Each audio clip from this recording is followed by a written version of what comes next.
ကာလူကြီးကျမတို့အတိုက်တူကြသွားပြီးဒုက္ခရောက်နေလို့ခါဖွင့်ပေးပါအောင်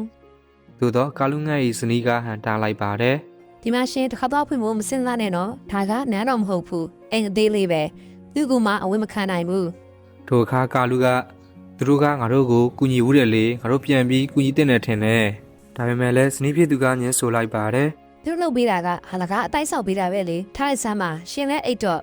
ကာလူငတ်ကမကူညီတဲ့အခါရာနုငတ်သည်မနုငတ်ထံသွားပြီးအကူအညီတောင်းပြန်တယ်မနုငတ်ကလည်းသူမရဲ့တောင်းဆိုမှုကိုညှင်းပယ်လိုက်ပါတယ်ရှာနုရေငါအတိုက်ကတိတ်မခိုင်ဘူးနှမများကြီးရဲ့လေးချိန်ကိုမခံနိုင်လို့ကူညီလို့မရတာခွင့်လို့ပေးပါ